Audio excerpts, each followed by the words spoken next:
Hi and welcome to a new episode of your weekly medical TV show on الكرمة TV, White Coat. Almost 1 in 5 adults in the United States experience mental illness in a given year. 1 in 25 adults in the United States experience serious mental illness in a given year that substantially interfere with or limit one or more of their life activities. 1 in 5 youth aged between 13 to 18 experience a severe mental disorder at some point during their life. For even children aged between 8 to 15, the estimate is 13%, and 1% of the adults in the United States live with schizophrenia. 2.6% of adults in the United States live with bipolar disorder, and 6.9% of adults in the United States had at least one major depressive episode in the past year. Serious mental illness in the United States costs at least $193.2 billion a year. Mood disorders, including major depression, dysthymic disorder, and bipolar disorder, are the third most common cause of hospitalization in the United States for youth and adults aged between 18 to 44. Medications, psychotherapy, cognitive behavioral therapy can play a role in treating several mental disorders and conditions. In a previous episode, we discussed lines of treatment for all medications on the market for anxiety disorders and depression. Today, we'll be discussing different lines of treatment for bipolar disorders and schizophrenia, and it would be my pleasure to welcome back in White Coat one of the outstanding psychiatrists in Southern California, Dr. Kedarnath Challakere, to talk about the topic. And for interaction with the program, as you know by now, send in all your questions and concerns regarding today's topic to our official Facebook page, White Coat Alkarma TV. Or if you want to interact with my guest directly with questions, you can call the numbers that will be shown on the screen at any time during the episode, and we'll be more than happy to answer all your questions. To keep up with us, follow our Facebook page, White Coat Alkarma TV, or to follow us on Instagram, please follow us on White Coat Alkarma. And to watch our latest episode, please subscribe to our YouTube channel on Alkarma TV, and please activate the notification bell. أعزائي مشاهدي قنوات الكرمة في كل مكان في العالم، بحب أرحب بحضراتكم في حلقة جديدة من برنامجكم الطبي الأسبوعي على شاشات قنوات الكرمة وايت كود. النهاردة حلقة فيها تنوع بشكل كبير جدا، استمرار لحلقة كنا عملناها وناقشنا فيها بناء على طلب كتير من حضراتكم كل الأدوية المستخدمة وطرق العلاج بشكل عام، مش بس الأدوية المستخدمة في كل أنواع الأمراض النفسية المختلفة. ابتدينا مع حضراتكم في حلقة تقدروا ترجعوا لها على البلاتفورم بتاعتنا على اليوتيوب في أي وقت، واتكلمنا على القلق العام، الاضطراب النفسي، اتكلمنا على الوسواس القهري، واتكلمنا في حلقة كمان على الدبريشن أو أعراض الاكتئاب. ويمكن الحلقة دي من الحلقات اللي كان ليها فيدباك كتير جدا طلب من حضراتكم ان احنا نعمل جزء تاني للدبريشن او الاكتئاب. هنحاول ان احنا نرتب ده الفترات الجاية. حلقة النهاردة امتداد للجزء اللي عملناه قبل كده واتكلمنا فيه على كل الحاجات دي. النهاردة هنتكلم بشكل عام على العلاج، هنركز على العلاج بشكل كبير جدا. زي ما دايما بنحاول نركز مع حضراتكم، بنجيب تقريبا كل أسماء الأدوية الموجودة في الماركت دلوقتي ونعرضها مع حضراتكم، بنوري حضراتكم زي أي حد موجود على الأدوية دي المفروض يعمل إيه، يتابع إزاي، إيه الآثار الجانبية اللي ممكن تحدث منها، كمان ازاي نقدر نتعامل مع الطبيب بتاعنا ونبلغه الحاجات دي بحيث ان احنا نعمل تغيير اذا كان في بعض الاثار الجانبيه اللي فعلا بتاثر على البيشنت. النهارده هنتكلم بشكل كبير جدا على علاج البايبولار ديسوردر او اللي بنسميه الاضطراب الوجداني ثنائي القطبيه. هنتكلم كمان على السكيزوفرينيا او المعروفه باسم الشيزوفرينيا في الشرق الاوسط. هنركز على فكره العلاج لانه زي ما بنقول مع حضراتكم احصائيات كبيره جدا، اتليست 1 من كل 5 في الولايات المتحده الفتره او في خلال سنه somehow حصل له حاجه من ال4-5 حاجات اللي ذكرناهم. الاطفال ما بين الحقيقه تحت من 13 ل 18 سنه 4% منهم تقريبا، او 1 من كل 25 بيبقى بيعاني برضو من حاجة من ال5 حاجات الكبار اللي اتكلمنا عليها، سواء الاضطراب العام، الوسواس القهري، الاكتئاب، البايبولر او الاضطراب الوجداني ثنائي القطبية او الشيزوفرينيا كمان.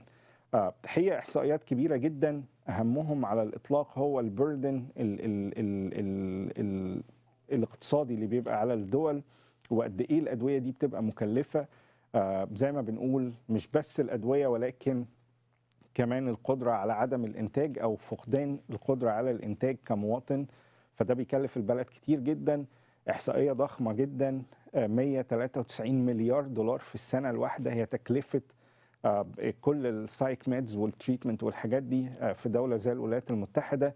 ميزانيه ضخمه قد يمكن 5-6 دول مجتمعه على بعض. احتياطي النقدي ل5-6 دول مجتمعه على بعض هي بس تكلفه العلاج النفسي والادويه اللي بتستخدم في الامراض النفسيه مع بعض في دوله زي الولايات المتحده. الحقيقه ده يورينا انه في حجم مشكله كبير جدا. مهم ان الناس تعرف ونصحح مفهوم الثقافه انه الحاجات دي يعني مش بتحصل بس عشان الشخص مش قادر يخرج من مود معين، ولكن هي زي ما بنقول it's a brain disease، ده مرض بيصيب المخ. فمهم ان احنا نتعامل على هذا الاساس ونعرف انه الحاجات دي ليها علاج، مش بتبقى قدرة الشخص على الخروج من المود العام اذا كان مكتئب او الكلام ده كله، ولكن الحاجات دي مرض وليه علاج زي اي نوع من الامراض التانية. النهارده كمان مخصصين فقرة في البداية عن كورونا فيروس اللي الناس كلها بتتكلم عليه. هنتكلم عليه بشكل مستفيض وهنقول لحضراتكم ايه هو، ازاي اعراضه ممكن تبتدي، كمان ازاي نقدر نحمي نفسنا من ده. هتبقى فقرة خاصة جدا، ناس كتير بعتت لنا عايزانا نتكلم على الكورونا فيروس. بس في الفقرة الرئيسية النهاردة بيكون معايا كالمعتاد واحد من أحسن الضيوف اللي بتتكلم في الموضوع ده، دكتور كيدرناث تشالكري. فزي ما حضراتكم عارفين تقدروا تبعتوا لنا كل أسئلتكم واستفساراتكم على صفحتنا الرئيسية على الفيسبوك وايت كوت الكرمة تي في زي ما ظاهرة قدام حضراتكم دلوقتي على الشاشة. تقدروا كمان إذا في أي أسئلة مباشرة عن أي حاجة في الاضطراب الوجداني ثنائي القطبية أو الشيزوفرينيا تقدروا تبعتوا لنا أو تكلمونا دايركت على الأرقام اللي هتطلع قدام حضراتكم على الشاشة. في أي وقت هنكون سعداء إن احنا نرد على استفساراتكم. السوشيال ميديا والسبورت الخاص بقنوات الكرمة وبرنامج وايت كوت بالتحديد، تقدروا تتابعونا على صفحتنا وايت كوت الكرمة تي في على الفيسبوك. تقدروا تعملوا فولو ولايك وشير لكل الفيديوز بتاعتنا. تقدروا كمان تبعتوا لنا على صفحتنا على الانستجرام وايت كوت الكرمة تي في او وايت كوت الكرمة، انا اسف. كمان تقدروا تتواصلوا معنا عن طريق البلاتفورم بتاعتنا الثالثه يوتيوب. تقدروا تعملوا تعليقات على الفيديو، تقدروا تعملوا لايك وشير للفيديوز. كمان تقدروا تعملوا سبسكرايب زي ما حضراتكم شايفين، تفعلوا زر التنبيهات عشان توصل لكم احدث الحلقات. لو عايزين حلقات وايت كوت بالتحديد تقدروا تروحوا على البلاي ليست تختاروا برنامج وايت كوت وهتوصل لحضراتكم كل الحلقات، او تقدروا تشوفوا كل اللي فاتكم زي ما حضراتكم شايفين بلاي ليست. نختار برنامج وايت كوت بالتحديد وتقدروا حضراتكم ترجعوا لكل الحلقات السابقة. ده تقريبا في كل الحلقات السابقة اللي عملناها من يوم ما البرنامج ابتدى. تقدروا ترجعوا لأي حلقة حضراتكم عايزين تشوفوها وتشوفوها وتكتبوا لنا تعليقاتكم. ما ننساش فكرة اللايك والشير لأنه دي بتبقى نقطة مهمة جدا. النهاردة زي ما أنا قلت حلقتنا متنوعة فيها فقرات كتيرة. يلا بينا نبتدي فقرات برنامجنا النهاردة من وايت كوت.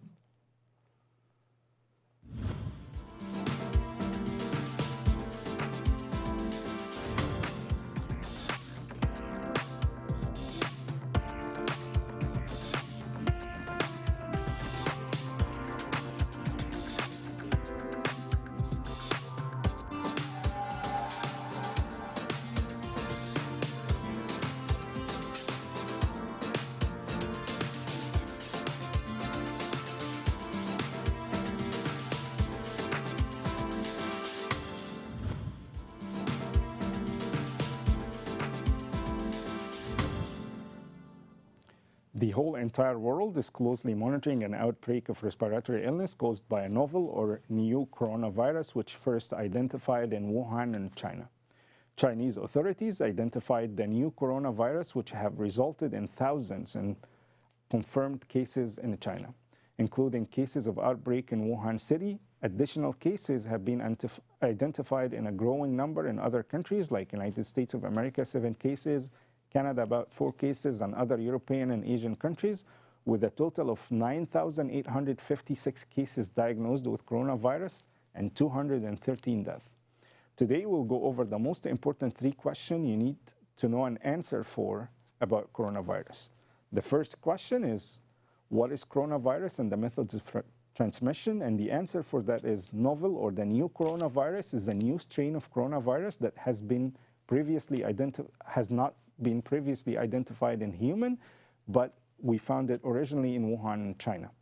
Coronavirus are a large family of viruses that are known to cause illness ranging from common cold to respiratory failure, and SARS, for example, was one of this family.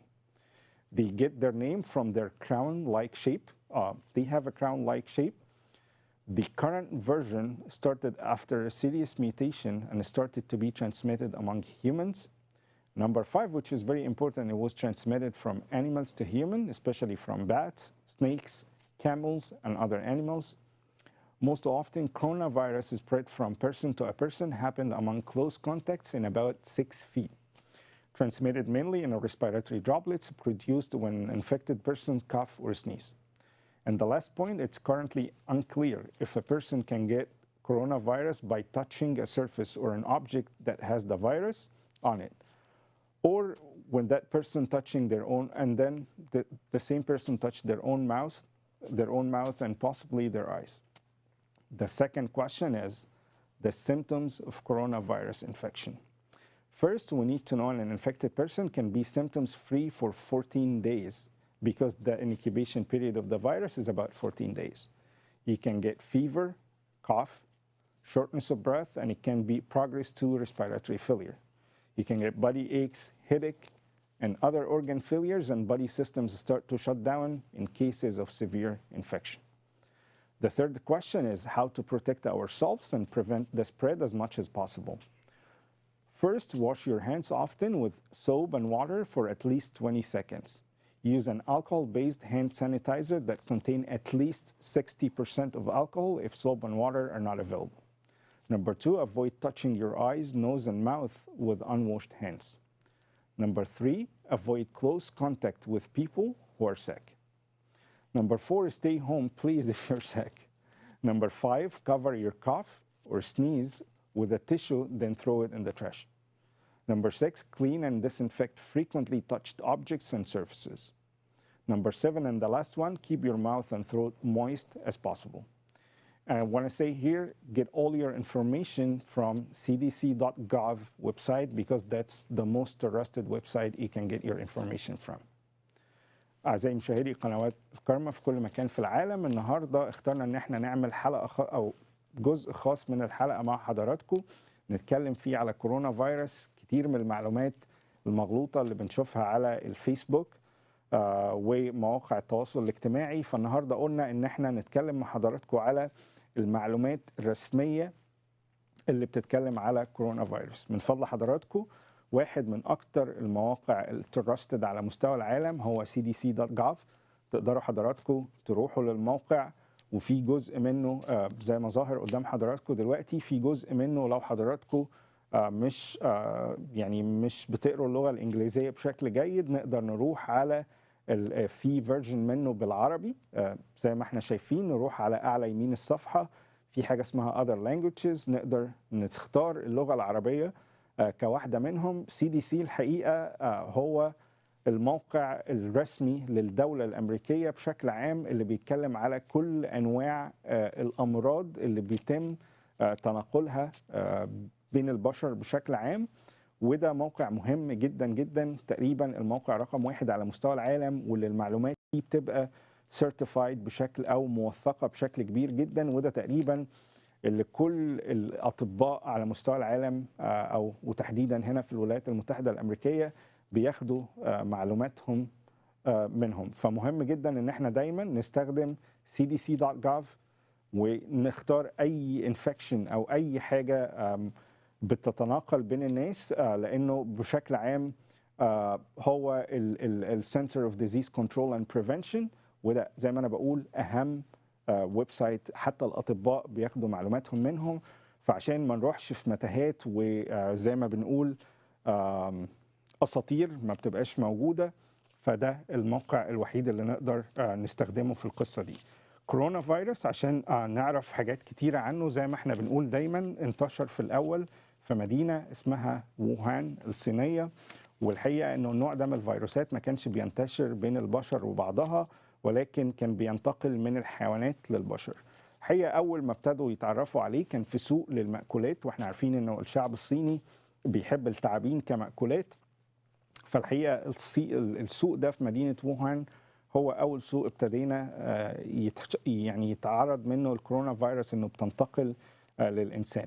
لقوا كمان انه على اللونج ران انه التعابين بيجي لها الفيروس ده من الخفافيش، فابتدينا نقول اوكي انه ممكن يكون الخفاش مصدر كبير ليه. لقينا حيوانات تانية على الدراسات اول ما ابتدت لقت كمان انه الجمال ممكن تبقى مصدر للفيروس، وده بيخلينا ان احنا ناخد بالنا جدا، لانه الدول اللي فيها صحاري وجمال بشكل عام ممكن تبقى مصدر للفيروس وتنتقل للإنسان. هي الفيروسات دي تسمى كورونا فيروس نتيجة انه ده اسم لاتيني معناه كلمة التاج، وده لان شكله بيبقى شبه التاج، او مش شكله، التعريفة الجينية بتاعته زي ما شايفين حضراتكم بتبقى شبه التاج، عشان كده اتسمى كورونا فيروس. زي ما انا قلت بينتقل من الحيوان للإنسان، اول مرة نشوف انه بينتقل من البشر لبعضها. مهم كمان نعرف انه حصل ميوتيشن او تحور في الشكل الجيني بتاع الفيروس ده اللي خلاه ينتقل من الناس لبعضها. مهم كمان نعرف عن الفيروس ده انه بينتقل من الشخص اللي بيتم او اللي عنده العدوى لشخص اخر عن طريق العطس او الكحه بشكل عام، او كل الدروبلتس اللي بتطلع من بقنا. وده ممكن يتم لحد 6 فيت او 6 قدم، بما يوازي 2 متر وربع تقريبا. فانت ممكن تاخد العدوى لشخص قدامك على مسافة 2 متر وربع. فمهم ان احنا دايما ناخد بالنا من الموضوع ده. كمان مهم جدا انه نعرف انه الفيرجن الجديد هو الاشد خطورة على الاطلاق. لحد دلوقتي كل اللي احنا عرفنا نعمله ان احنا نلاقي طريقة تشخيص، لسه ما فيش علاج، لسه ما فيش مصل. فالناس تاخد بالها كويس جدا من الموضوع ده. كمان بانه السلطات الصينية عرفنا انها اعلنت امبارح انه خلال 6 شهور ممكن نلاقي علاج للموضوع ده. مهم كمان ان حضراتكم تعرفوا فكرة الاعراض، غير انه ايه هو الفيروس وبينتقل ازاي والكلام ده كله. الاعراض اللي ممكن تظهر لاي شخص مصاب بالكورونا فيروس للاسف انه هي شبه اعراض اي برد عادي بيجي. مهم كمان ان حضراتكم تعرفوا انه اي شخص ممكن يبقى عنده الفيروس ده ما عندوش اي نوع من الاعراض لمده 14 يوم، لانه دي بنسميها فتره حضانه الفيروس. وده بيبقى شيء مهم جدا ان احنا ناخد بالنا من الكلام ده، ان مش كل شخص شكله طبيعي يبقى ما عندوش اي حاجه. احيانا بيبقى شخص مصاب وما بيبقاش عنده اي سيمتومز. طبعا الاعراض العاديه شبه البرد العادي، ممكن يبقى كحه، ممكن يبقى ارتفاع في درجه الحراره، ممكن يبقى نهجان او ضيق في النفس، ممكن توصل لدرجه ان انت ما تقدرش تتنفس خالص. نقطه كمان انه طبعا وجع في الجسم بشكل عام، صداع. كمان المشكله في كورونا فيروس انه السيستمز بتاع الجسم بتبتدي تقفل واحده بواحده. بنشوف انه بتحصل مشاكل في الكلى بشكل كبير، توقف في عضله القلب. فكل ده اللي بيؤدي لحالات الوفاه اللي شفناها تقريبا. وده يعني لحد امبارح طبعا الاحصائيات الرسميه زي ما احنا قلنا مع حضراتكم تقريبا 9856 حاله اتشخصت بالمرض ده، 213 حاله وفاه. زي ما حضراتكم شايفين الخريطه بتاعه العالم ابتدى في مدينه الصين، الكره الحمراء الكبيره اللي قدام حضراتكم اكبر تقريبا عدد في حالات متشخصه. طبعا بعض الدول الاسيويه، بعض الدول الاوروبيه بشكل كبير جدا. انتقل للولايات المتحده، عندنا تقريبا 7 حالات هنا، كندا فيها 4 حالات. وبالتالي زي ما احنا شايفين معدلات الانتشار كبيره جدا، ومش سهل السيطره على فيروس من النوع ده. اهم حاجه عايز اوصلها لحضراتكم النهارده ازاي نقدر نحمي نفسنا من ده ونقلل فكره السبريد او الانتشار بشكل عام.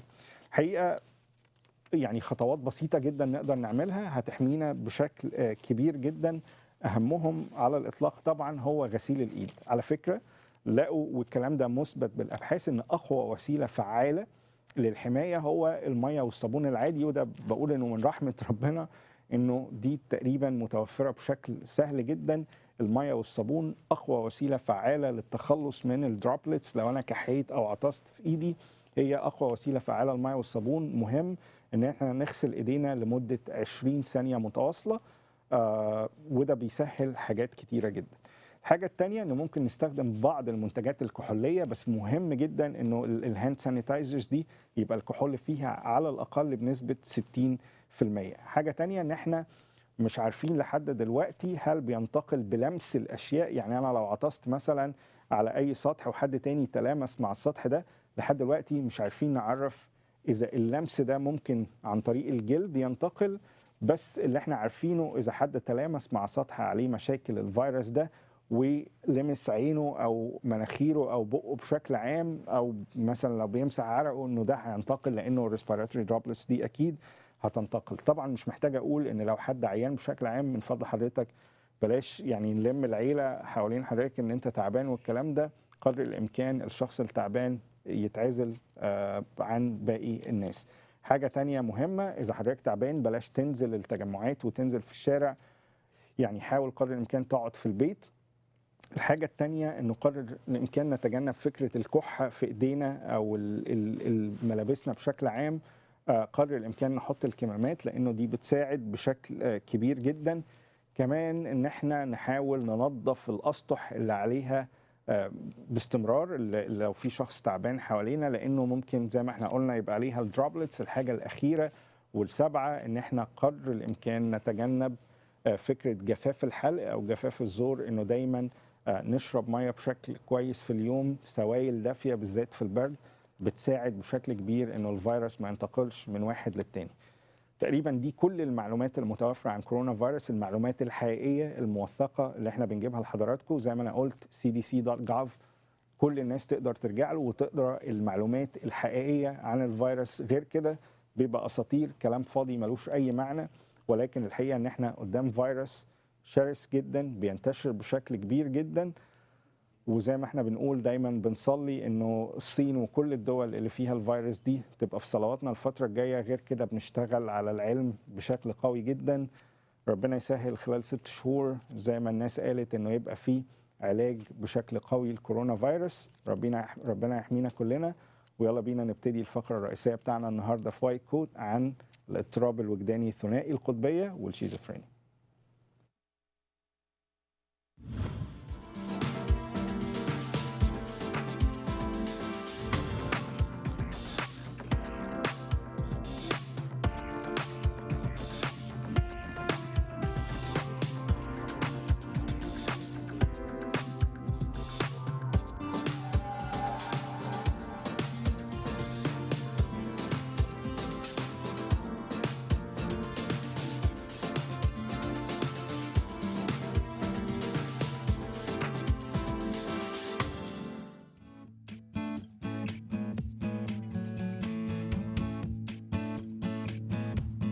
So there's a condition called amblyopia, and that's the case in which even with the perfect pair of glasses, the kid does not.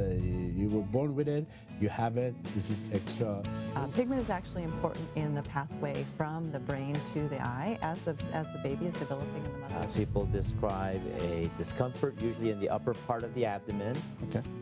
Very often it's related to meals, so meals seems to make it. Good candidates for orthokeratology are generally people who have a risk of increase. When we talk about the problems of, or the definition of ADD, there are 3 components. Okay. They are, of course. What's regenerative medicine? Regenerative medicine is a rather new branch within the whole ecosystem. Mondays never come. Of course, they never come if you're not ready. Okay. If you are not ready to make a change, they don't come. And if you're not ready to make the right change, they will have never. a multitude of symptoms, including memory loss, language issues, thought process issues, behavioral So if you issues. have high blood pressure, make sure that you take your doctor's advices very seriously. Basically, there are 3 things that you need to do. 1 is control your diet. Number 2, do some exercise. And number 3, see your physician. But we need to emphasize that there are children who can be diagnosed with arthritis at very young ages. So the majority of people between 30. Rheumatoid arthritis is a part of arthritis. Arthritis means inflammation of the joint, meaning red, hot, swollen joint. Okay. Rheumatoid is one part of arthritis out of hundreds of arthritis. Okay. And rheumatoid especially is an autoimmune disease, which means the immune system attacking the body.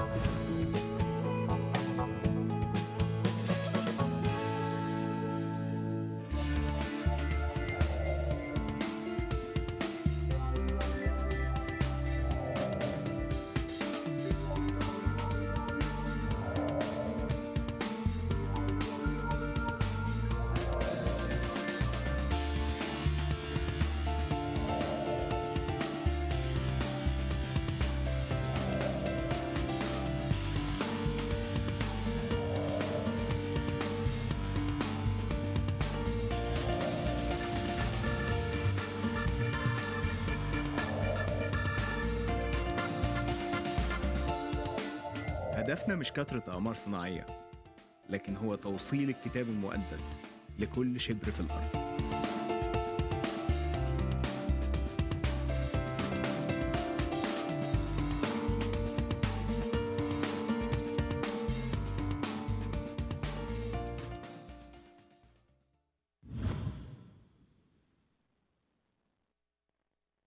Hello, I'm Dr. Challakere. I'm currently the Residency Program Training Director at Arrowhead Regional Medical Center in Colton, California. I'm originally from India, but I grew up in the United States since age 10. I went to medical school at the University of Oklahoma and did my residency in psychiatry at the University of California at San Diego. After that, I have taught at approximately 4 different academic medical centers, including Loma Linda University, University of New Mexico, Stanford University, and currently at Arrowhead Regional Medical Center, which is an independent academic medical center. I have engaged in research with psychiatric patients starting in 1992 and have done work in the geriatrics field.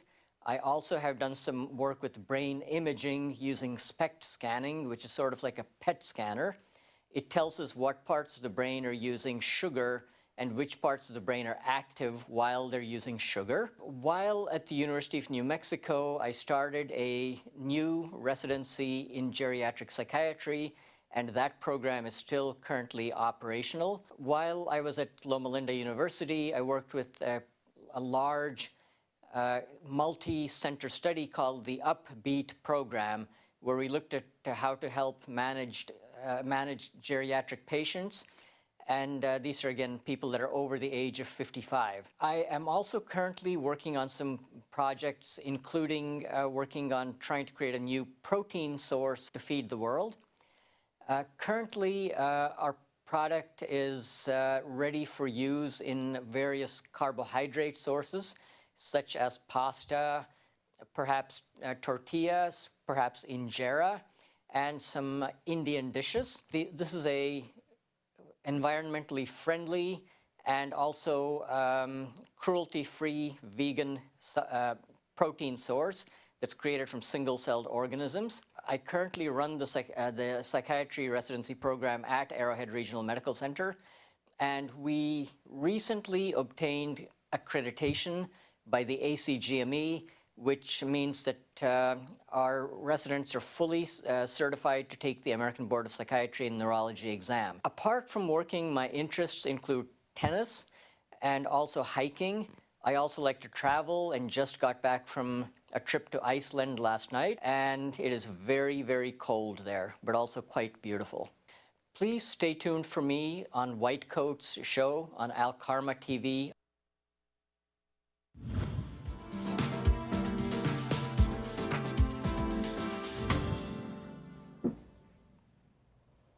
اهلا بحضراتكم في فقرتنا الرئيسيه النهارده اللي زي ما انا قلت هنتكلم فيها على الادويه المستخدمه او طرق العلاج بشكل عام بما فيهم الادويه والحاجات التانية غير الادويه اللي بنقدر نستخدمها مع بعض الامراض النفسيه زي البايبولار ديسوردرز او كمان الشيزوفرينيا بشكل عام. كمان حابب اشكر حضراتكم على كل السبورت والدعم بتاعتكم وتعليقاتكم اللطيفه جدا اللي جت بعد الجزء اللي عملناه على كورونا فيروس. انا بشوف انه دايما ده دورنا هنا في وايت كوت ان احنا نقدم لحضراتكم دايما احدث حاجات عن كل المشاكل الطبيه اللي موجوده على مستوى العالم.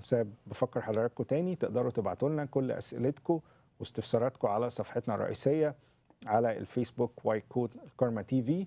تقدروا كمان لو في أي أسئلة بشكل مباشر تتصلوا بينا على الأرقام أو الرقم اللي موجود قدام حضراتكم على الشاشة دلوقتي. تقدروا تبعتوا لنا كل استفساراتكم وأسئلتكم. بنبقى دايما سعداء جدا إن احنا نجاوب على أسئلة حضراتكم بشكل كبير. It's always a pleasure and honor to welcome back in White Coat, one of the White Coat family now, Dr. Kedarnath Challakere. Welcome back to White Coat. Thank you for having me. We're talking about mental illnesses today. I put some statistics in the intro.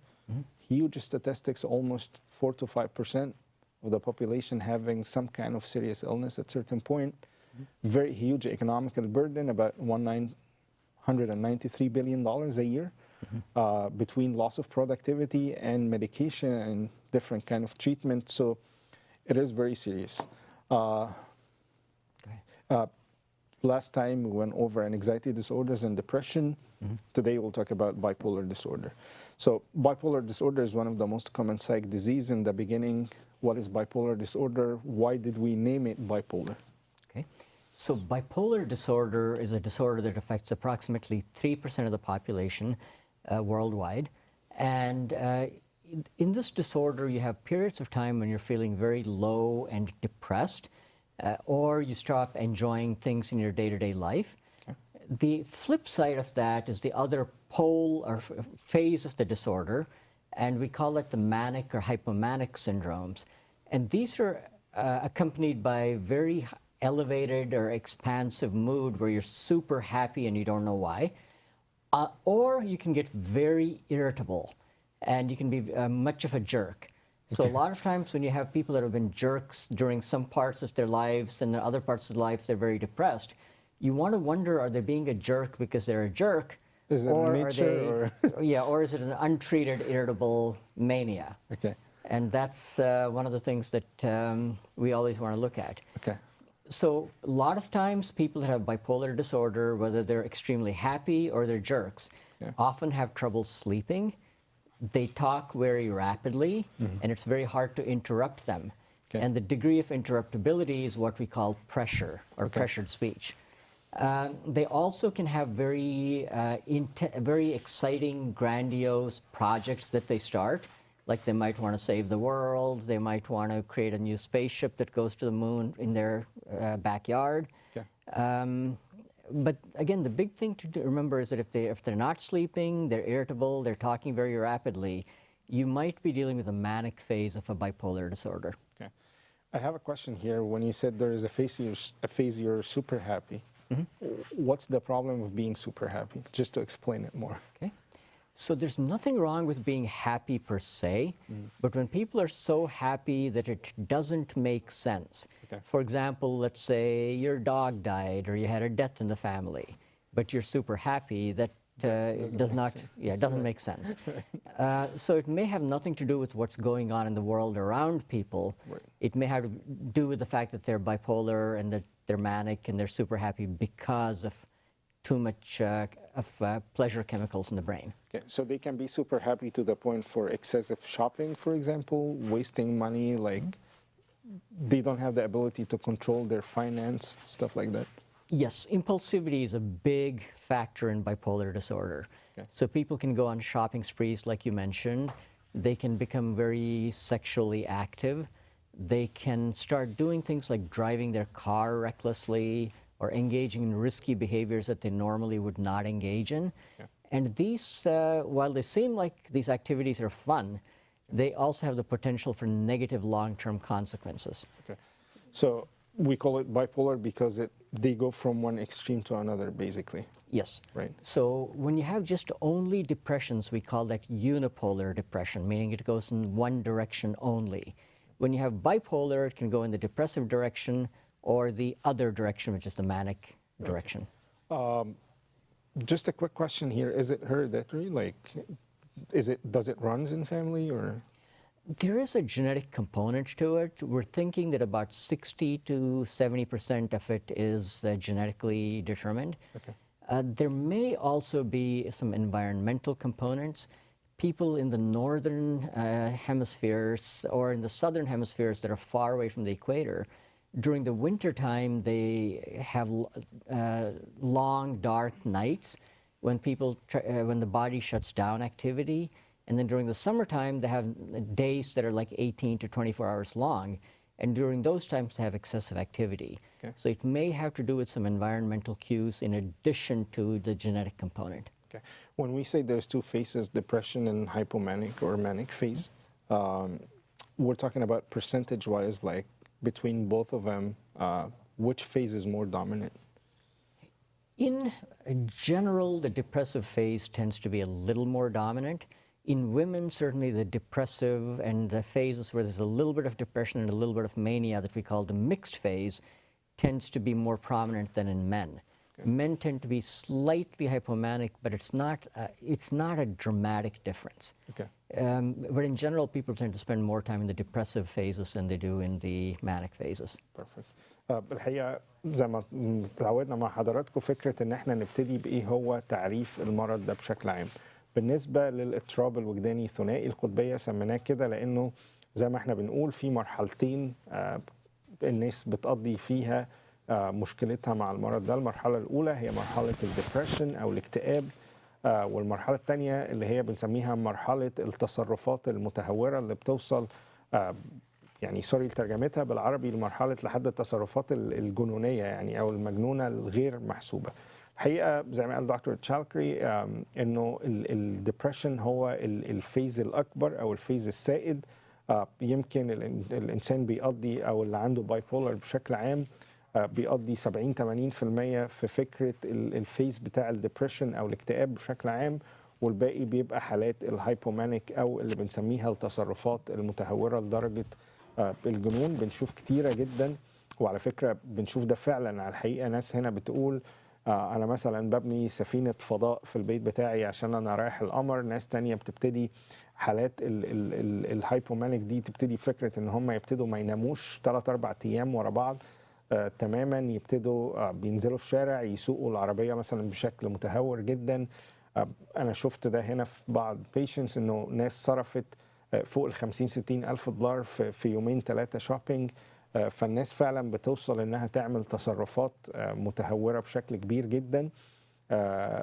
دي مرحلة اللي هي بنسميها الهايبومانيك أو المانيك، اللي هي زي ما احنا قلنا مرحلة التهور أو التصرفات اللا عاقلة الجنونية. 80% بيبقى في مرحلة الدبريشن أو الاكتئاب. زي ما قال دكتور تشالكري كمان كل الأبحاث الجديدة عن الباي بولر بتقول إن تقريبا 60-70% من الناس بيبقى شكل وراثي. فمهم جدا إن احنا نهتم بالتاريخ العائلي المرضي لأنه ده بيفرق بشكل كبير جدا. زي ما بنقول باي بولر تقريبا 3% من سكان العالم بيعانوا من فكرة مرض الاضطراب الوجداني ثنائي القطبية. So since we talked about symptoms, is there any specific test to diagnose bipolar disorder? So there's no biological test to diagnose bipolar disorder. We go with what we call symptom clusters. Okay. So if somebody's having a hypomanic or manic episode, one such episode is sufficient to make a diagnosis of bipolar disorder.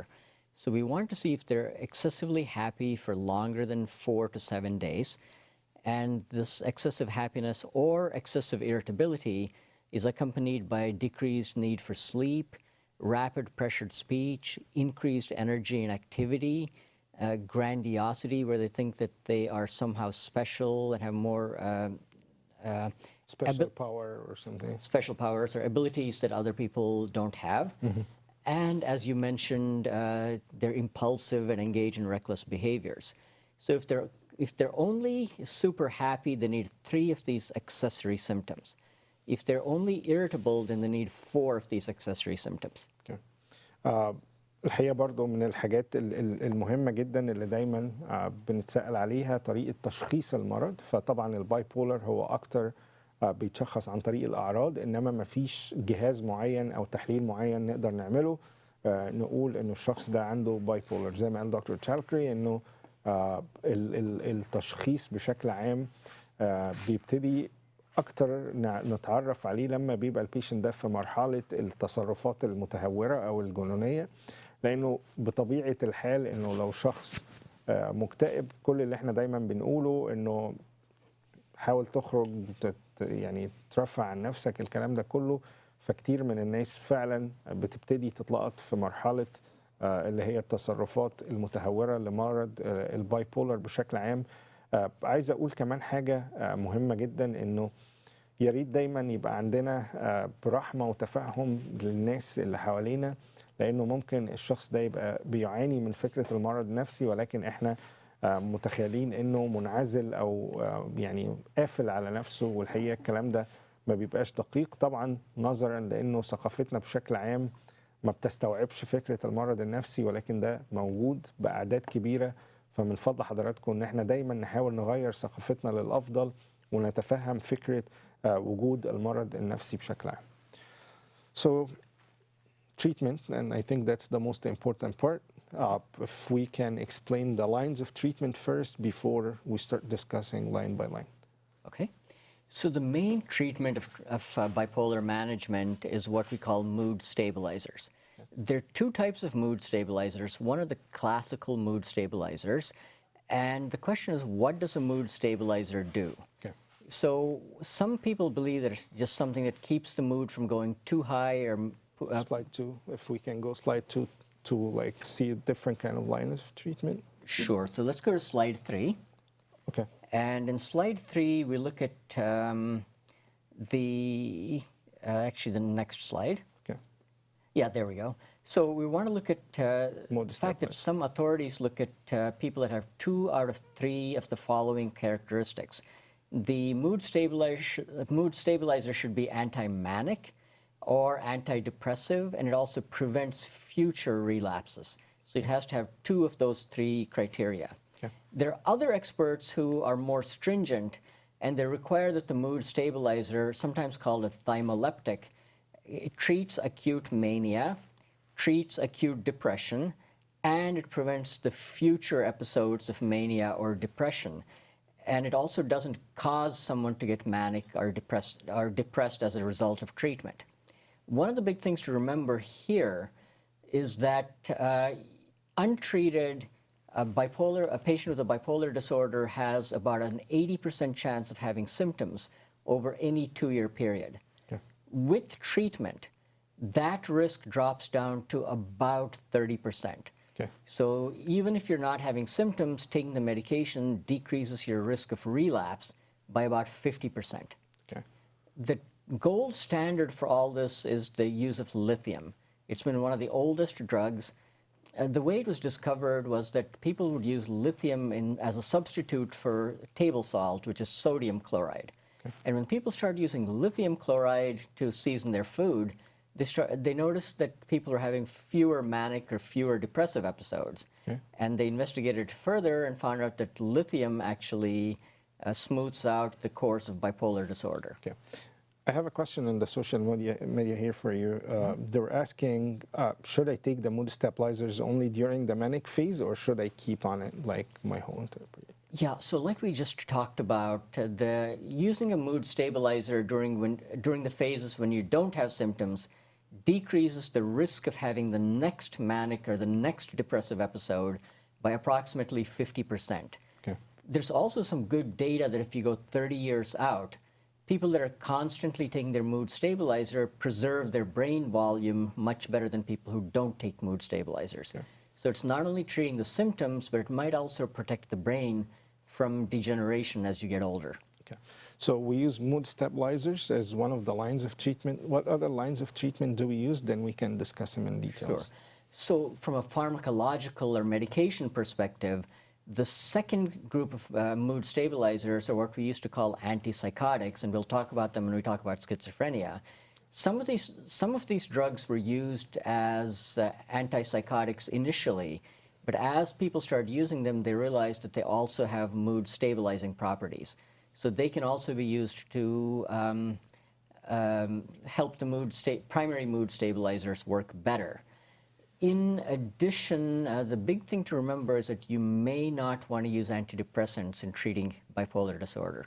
Okay. So our 3 lines of treatment are, number 1, the mood stabilizers, lithium, Depakote, Tegretol, okay, and or the atypical antipsychotics, and also try to minimize the use of antidepressants. So they wouldn't flip. Yes. عفوا. ثلاث حاجات الأساسية اللي نقدر نستخدمها في العلاج، واحنا هنا بنتكلم على العلاج بس، ولكن في كمان حاجات جنب العلاج ممكن نعملها لعلاج الاضطراب الوجداني ثنائي القطبية.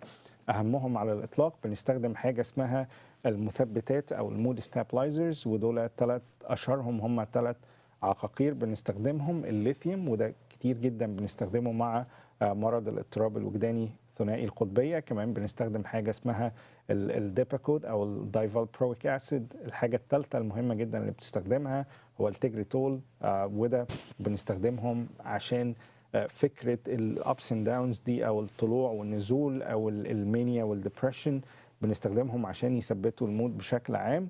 الحاجات التانية اللي بنستخدمها هي مضادات الذهان اللي بنسميها الاتيبيكال انتيسايكوتكس، وده كتير منها جدا هنناقشها مع حضراتكم، وهنناقشها باستفاضة بشكل كبير جدا تحديدا مع الشيزوفرينيا. كمان الحاجة الثالثة اللي بنحاول نقلل استخدامها ولكن أحيانا بنستخدمها هي مضادات الاكتئاب. زي ما أنا قلت، لو حضراتكم عايزين تعرفوا عن كل الأدوية اللي هي خاصة بمضادات الاكتئاب، لو حضراتكم بتاخدوها عايزين تعرفوا السايد افكتس، تقدروا ترجعوا لحلقتنا اللي فاتت على الدبريشن. عشان كده مش هنناقش قوي مضادات الاكتئاب النهارده، ولكن هنركز على المثبتات اللي هو المود العام، المود ستابلايزرز زي ما بنقول. وهنتكلم بشكل مستفيض جدا عن مضادات الذهان اللي هي الانتي سايكوتكس مع الشيزوفرينيا بشكل كبير. So mood stabilizers, side effects, when can we use them, and all those stuff. Okay, so let's talk. Should we talk about the individual mood stabilizers? Sure. So let's start with lithium. Okay. So looking at slide number 4, as you can see, lithium has been widely recommended for the use of bipolar disorder. Okay. Tends to work slightly better in the manic phase than in the depressive phase, although it does work as an antidepressant or an antidepression augmentation agent. There's 60 to 80% rate of success in reducing acute manic and hypomanic episodes. It also protects the brain, as we talked about. We actually know the pathway by which it protects the brain. Okay. The problem is sometimes people don't take lithium. Okay. It has some side effects, which we will get to in a minute. The big thing to remember here is that lithium is best if you take it all once a day, Okay. usually at night, because that way you can sleep through a lot of the side effects, and then it gives the body a chance to recover the next day. So it's better than dividing the dose like to twice a day or 3 times a day. It's better to take it at night. It's better to take it once a day. At night. least that's what the studies are showing as far as it relates to kidneys. Okay. Looking at the side effects, slide number 5. So the first thing it does is it causes a lot of stomach upset. Okay. So this is usually very transient or short-lived. It's because lithium, as we talked about, is a salt-like substance. So it's like taking a big chunk of salt and putting it into your stomach. Right. It's going to irritate the stomach. It can also lower your sodium levels. That's what that hypokalemia means. Potassium? I'm sorry, your potassium levels. Okay. You're right. And the potassium levels, if they are low, can actually cause irregular heartbeats and so on. Muscle spasm and all those stuff. So we need to pay attention to those stuff if we're on lithium. Yes. So if you start getting muscle spasms, especially when you're awake, and if you start having or feeling like your heart is skipping beats, then please check with your doctor to see if you have low potassium levels. Okay. The third thing it can do is it can cause you to go to the bathroom a lot and urinate. It can cause your body to dump water. Okay. And curiously, the treatment for this is another medication that normally causes your body to dump water. But when used with lithium, it can actually reverse the effects of this. Okay. So they're called thiazides. Okay. Lithium is very notorious for causing people to have a little bit of shaking, what we call tremor. Tremors. It becomes problematic when people can't use utensils to eat. Okay. So that's the threshold for when you say lithium is causing too much tremor. Okay. It may also happen that if you get dehydrated from the lithium, and the lithium level goes higher than normal, your tremor might get worse. Okay. So pay attention to that. Perfect. So we need to stay hydrated if we're on lithium. Yes. Okay. especially if you live in dry areas of the world. You generally tend to lose water just by breathing or sweating. And if you get dehydrated, then lithium can cause you, then your lithium level can go up and cause you to start having tremors. Okay. It can increase the risk of seizures. So if you have seizures already, talk to your doctor to see if lithium is the best drug for you. Okay. During pregnancy, when the heart is forming, usually the first 8 to 10 weeks of pregnancy, lithium can cause a heart defect called Epstein's anomaly. Once you're past the 10th week of pregnancy, it's very safe to use. Okay. The heart is already formed, and you don't have to worry about new abnormalities forming. Okay. Over the long term, lithium can cause your thyroid to go low, and your doctor can actually check your thyroid levels to see if the thyroid is starting to go low and take you either off the lithium, or if lithium is the only drug that works for you, then they can add a little bit of thyroid as supplementation. Okay. Finally, lithium toxicity, which means that the body is experiencing the effects of too much lithium, can really happen at almost any lithium level. But you know, the things to watch for is if your tremor is getting too much, if you're having trouble with coordination, and if you're having trouble with the balance. Okay. So it's very important to follow up if I'm on lithium and get levels every once in a while. Yes. Okay. So initially we recommend levels at least every 2 to 4 weeks. Okay. After you've been on it for about 6 months, your doctor usually gets lithium levels every 3 to 6 months. Okay. الحقيقة واحد من الأدوية المهمة جدا اللي بنستخدمها في مرض الباي بولر، قطاع كبير جدا على الدواء ده.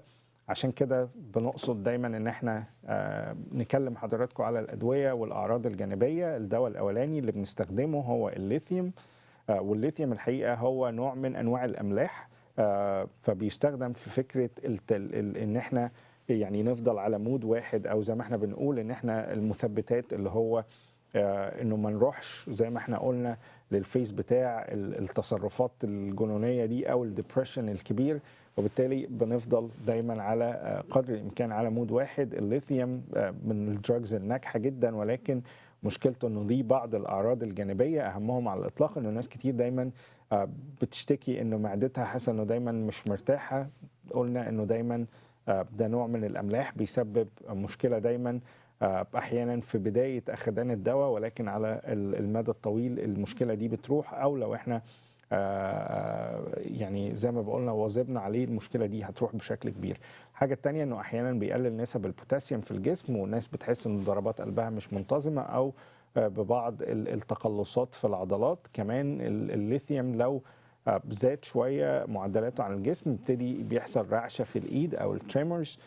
كمان مهم جدا انه بيعمل مشاكل احيانا في الغده الدرقيه، فمهم ان الكلام ده كله يتابع بشكل كبير جدا. لو مريض من مرضى الاضطراب الوجداني ثنائي القطبيه او الباي بولر على ليثيوم، مهم الكلام ده كله يتابع.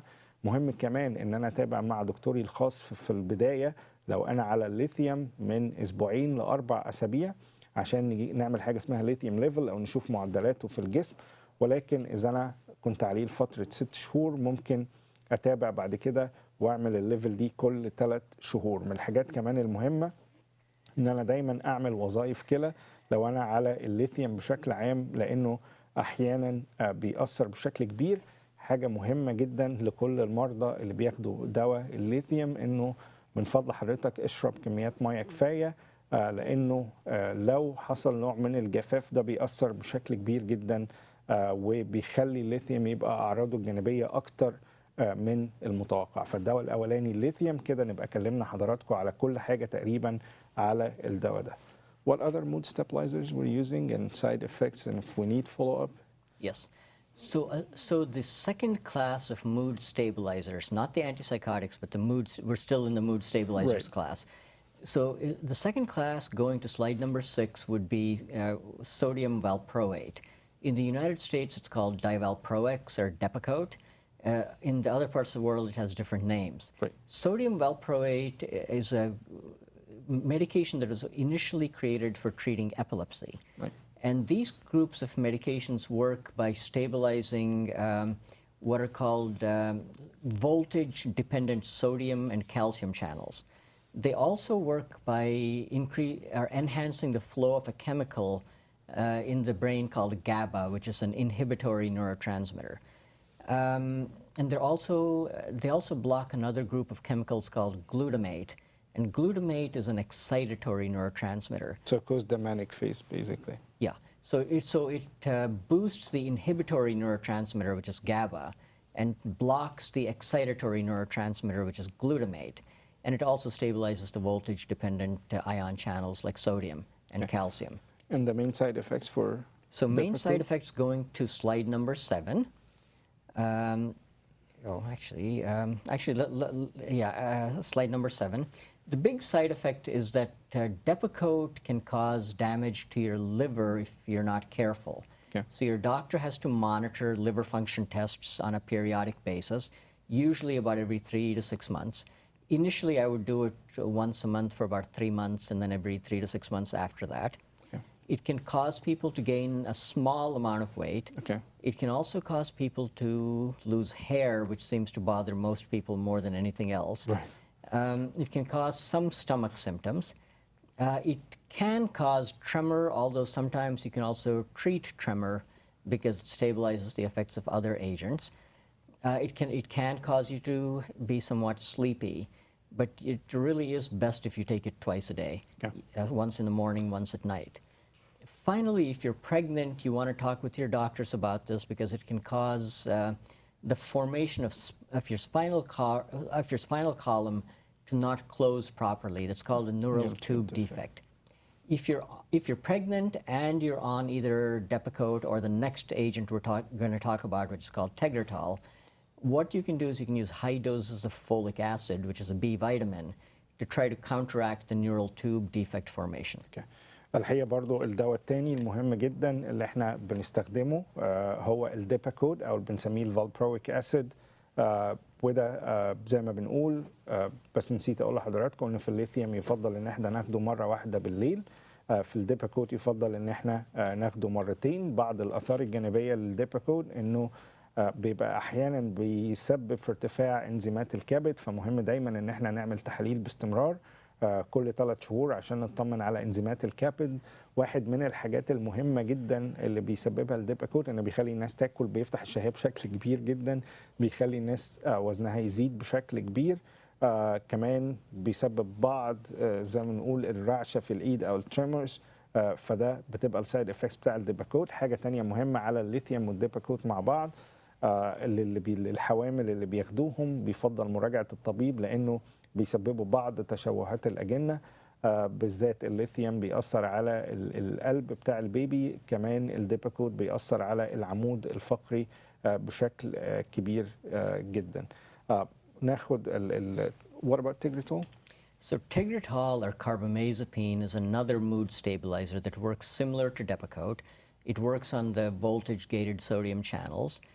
It's got an action very similar to Depakote. Yeah. It is sometimes a little bit better than lithium for what we call rapid cycling bipolar disorder, which is when you have rapid swings between being manic and being depressed. So if you have more than 4 manic or 4 depressive episodes in a 12-month period, you're probably better off on either Tegretol or Depakote as opposed to lithium. The Tegretol, the higher the dosage going towards a serum level of 12, it tends to give you better response. Okay. There are some big problems with Tegretol. One of them is it can cause your white blood cells to either go low or completely disappear, and that can put you at serious risk for infections.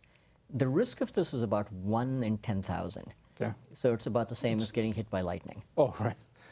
Is it better to take it once a day or twice a day?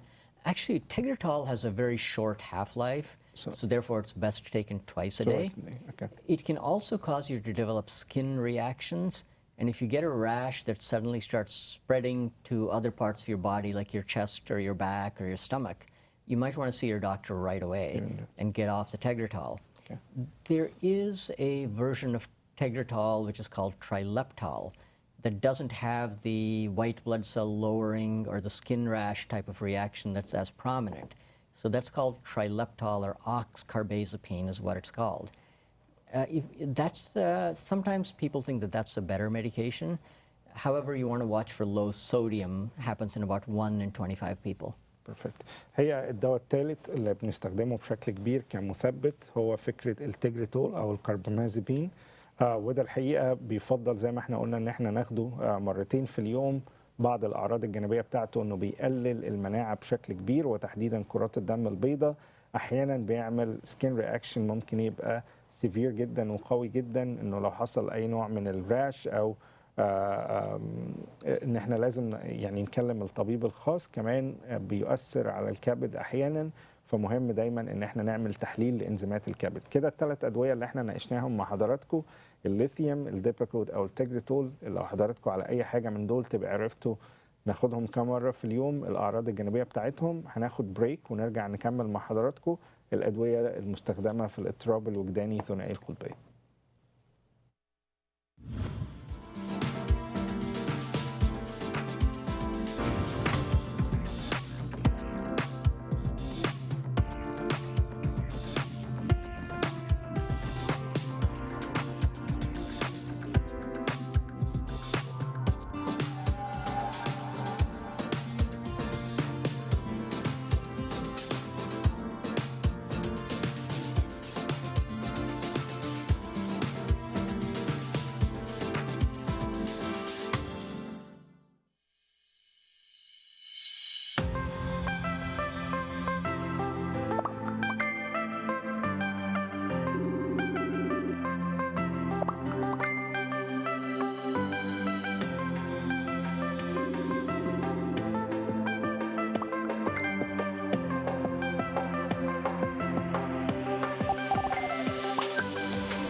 اهلا بحضراتكم في الجزء الاخير اللي زي ما انا قلت بنتكلم فيه على الاضطراب الوجداني ثنائي القطبيه. اتكلمنا مع حضراتكم على ايه هو الاضطراب الوجداني ثنائي القطبيه، الاعراض ايه، ازاي بيتم تشخيصه. وابتدينا نتكلم مع حضراتكم على الادويه المستخدمه.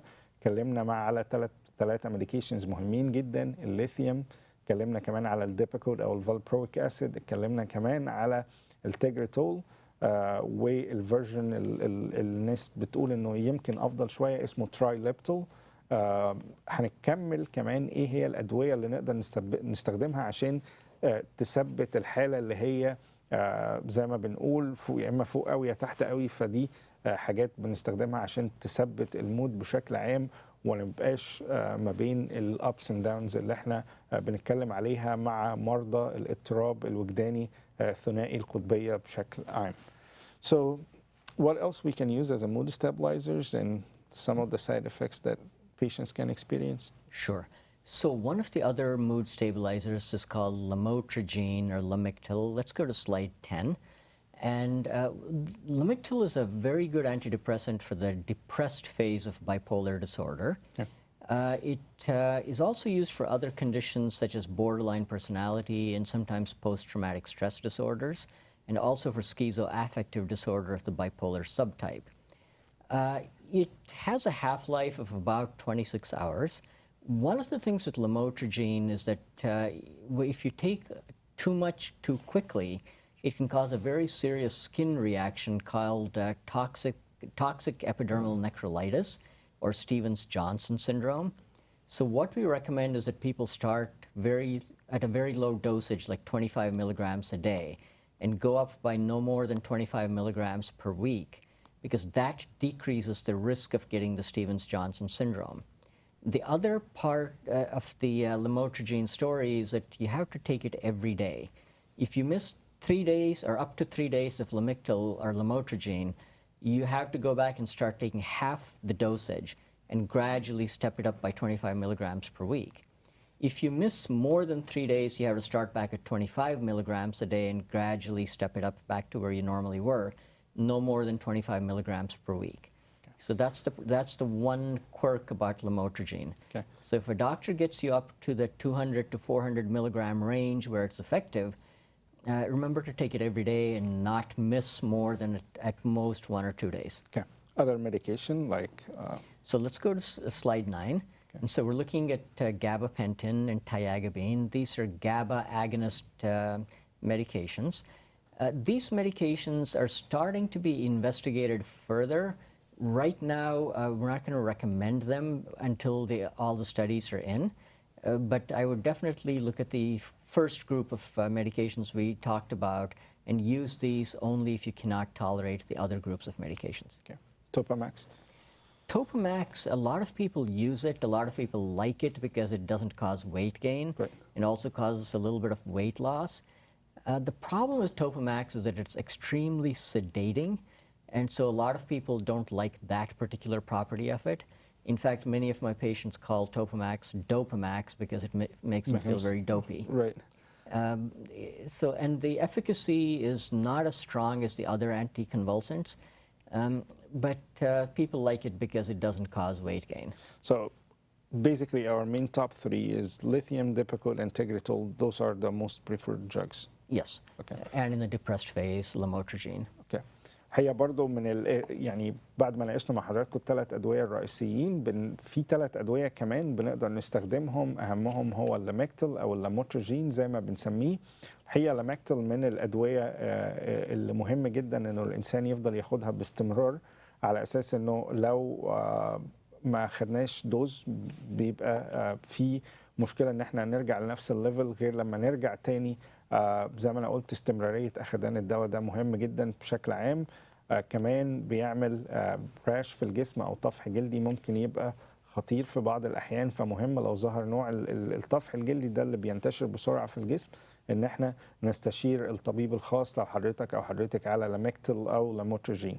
كمان من الأدوية المهمة جدا اللي بنستخدمها بشكل عام هو الجابابنتين بكل بقى مشتقاته، بنسميه أحيانا نيرانتين، له أسماء كتير قوي، وبيبقى ضعيف شوية باستخدامه مع مرضى الاضطراب الوجداني ثنائي القطبية. كمان دواء مهم جدا التوباماكس أو التوبيراميد، وده من الأدوية اللي بعض البيشنتس بيحبها نتيجة أنه بيسبب يعني زي ما بنقول دروخة، بيخلي البيشنتس تنام كويس بشكل عام.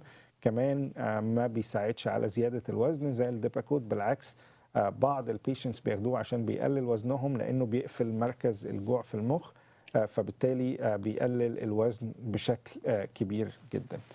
So regarding the mood stabilizers, we'll talk more about atypical antipsychotics when we get to schizophrenia.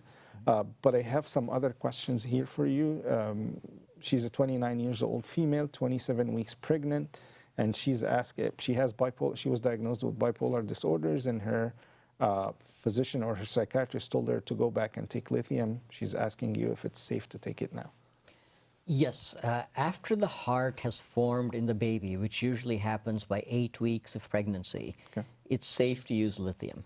So at 27 weeks, it's absolutely safe to use lithium. The one thing to remember is that as you get into the 3rd trimester of your pregnancy, your body's going to start accumulating more and more fluid. And lithium is going to distribute into that fluid, so your doctor's going to need to raise the lithium dosage as you progress in your pregnancy. And about 36 hours before delivery, you're going to need to stop the lithium, because once the baby is born, all that water disappears. Right. And then the lithium that's left is going to become super concentrated, and you're going to get high levels of lithium. Toxic. It'll be toxic to the mom at this point. It'll be toxic to the mom. So, so the answer to your question is yes, it's safe to use lithium. Work with your doctor because you're going to need to keep increasing the dosage as you progress in your pregnancy.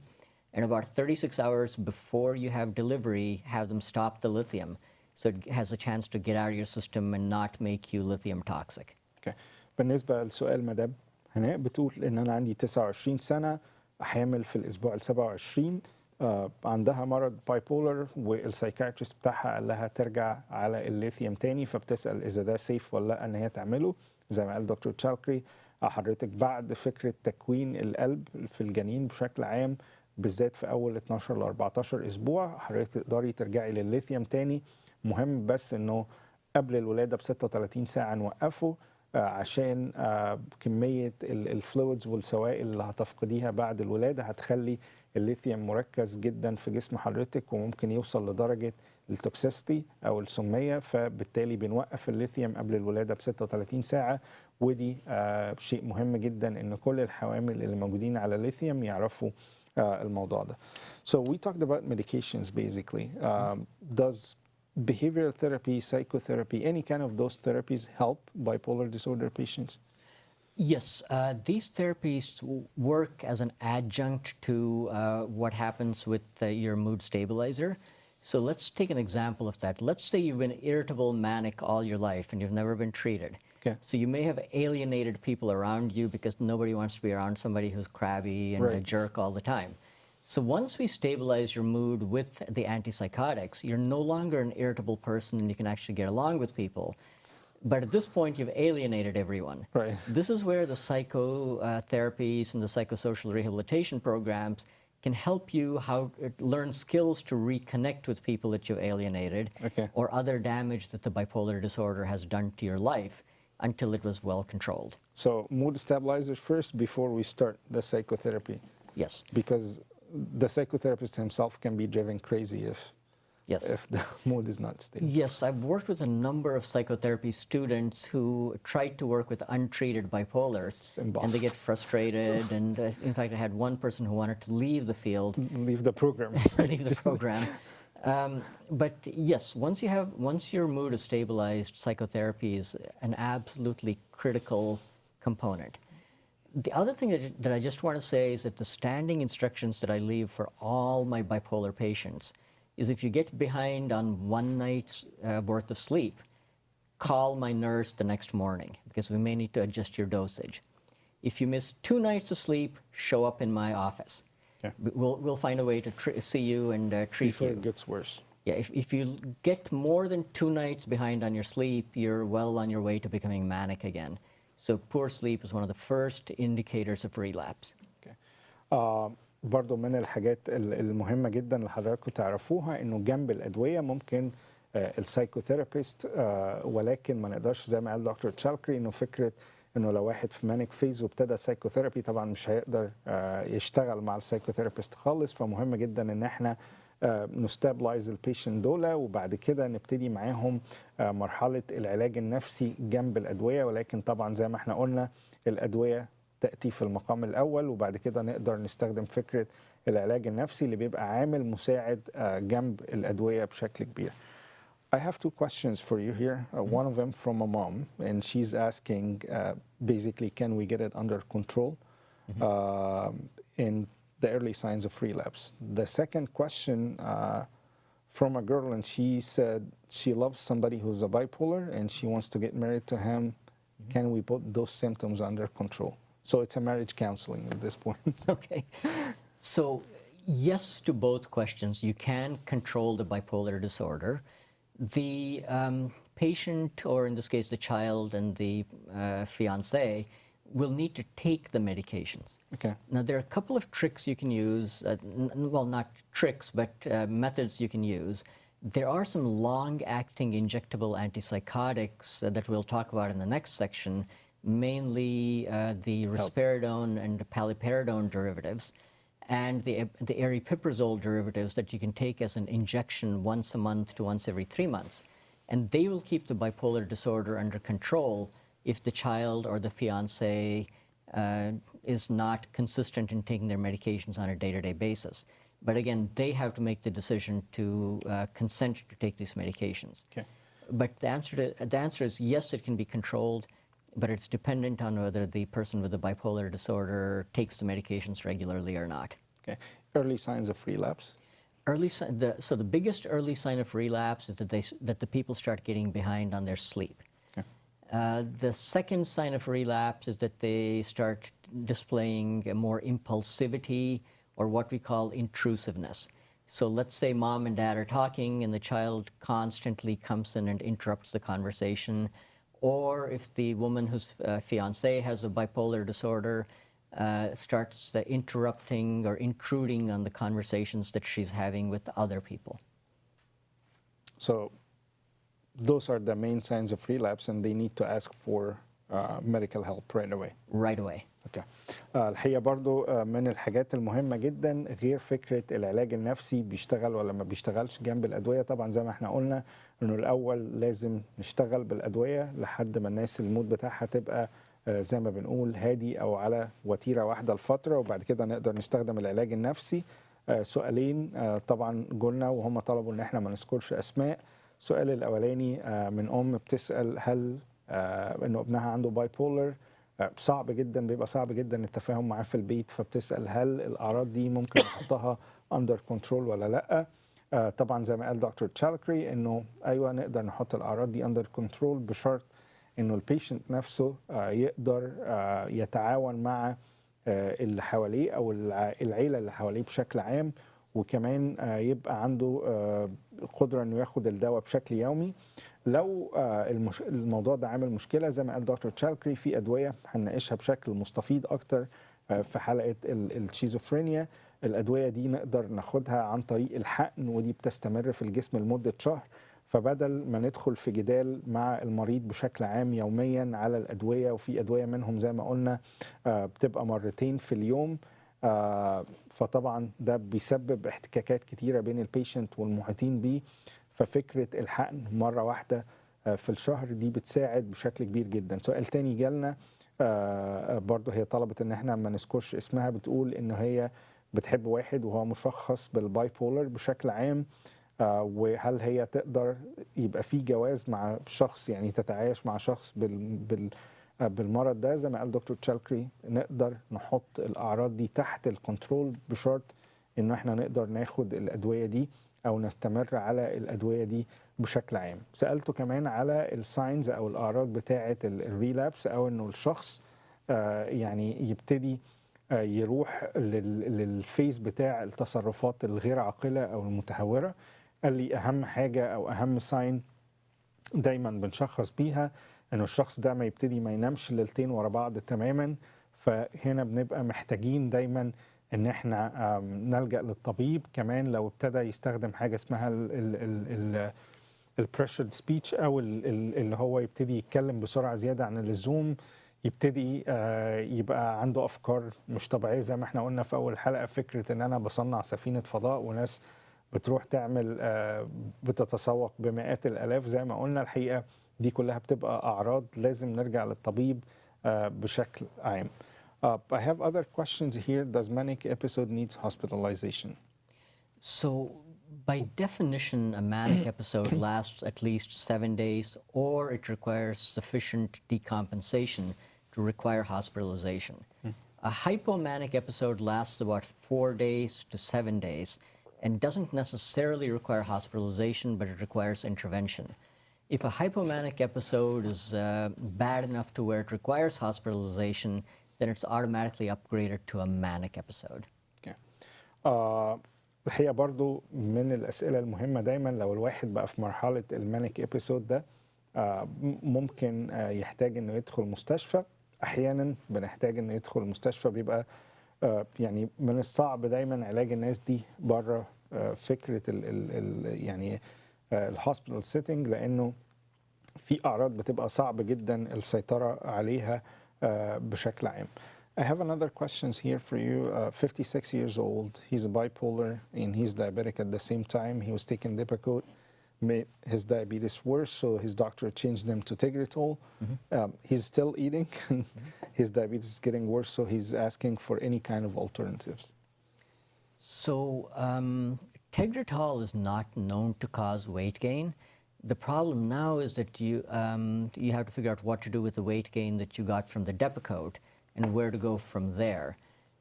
The best advice I can give you is to consult with an endocrinologist. The mainstay of treating diabetes in this type of a situation is increase your activity level. Most people today are lucky to get about 2 to 3 miles of walking during the day.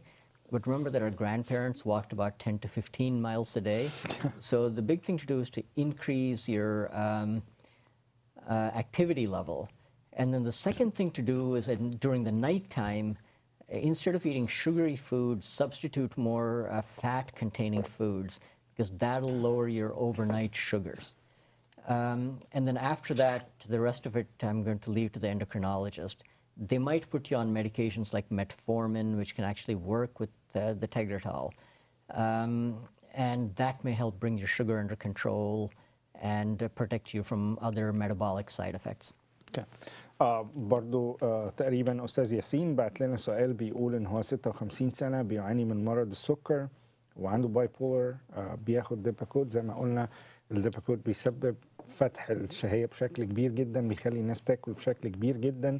بيسأل إن هو الدكتور بتاعه غير له الديباكوت، حطه على تيجرتول وستيل لسه بياكل، والمرض السكر بتاعه مش تحت السيطرة زي ما بنقول. فبيسأل لو في أي حلول تانية. زي ما قال دكتور تشالكري في الحالات دي أحسن حاجة إنه حضرتك تشوف اندوكراينولوجيست. كمان حاجة مهمة إن أنت تحاول تزود الحركة بتاعتك في اليوم. لو تقدر تمشي كل يوم شوية ده هيساعد بشكل كبير جدا. إنما التيجرتول بشكل عام مش بيزود الوزن ومش بيفتح الشهية زي الديباكوت.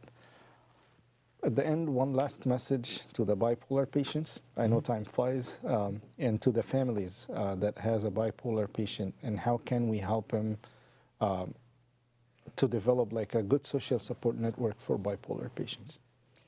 So it is really important to belong to a group of people who can support you when you're feeling very down or talk you down when you're feeling very high up. So that's the depressive phase or the manic phase. The big thing here to remember is the take-home message is stay on your medications no matter what. Whether you're feeling good or whether you're feeling bad, keep taking them. If you're having trouble with the medications, consult with your doctor. But the main message is stay on your medications and then be nice to people around you so that you can maintain these relationships as you get older. Including your therapist, right? Including your therapist. And for the families, the main message for them? For the families, keep alert for the signs of impending relapse, mainly not sleeping very well and becoming intrusive in social situations. When you see those, take your relative to the back to the doctor so they can get the medication straightened out. Okay. Thank you so much. It was very informative as usual. And we'll have another episode for schizophrenia. We couldn't even touch it today. But thank you so much for being here in White Coat and for all the information today. Thank you, and I hope it's helpful. هي زي الرسالة الأخيرة اللي بيقولها دكتور تشالكري، إنه لكل المرضى من فضل حضراتكم الباي بولر مش هيتحل لوحده، لازم ميديكيشن. زي ما احنا قلنا فكرة إنه برين ديزيز ده مرض للمخ، فمهم جدا إن احنا نبقى على أدوية زي أي نوع من الأمراض التانية. الرسالة الرئيسية للبيشنتس بتوع الباي بولر من فضل حضرتك خد الدواء بتاعك بشكل منتظم كل يوم. الرسالة بتاعتنا النهاردة للأسر اللي فيها بيشنتس عندهم باي بولر.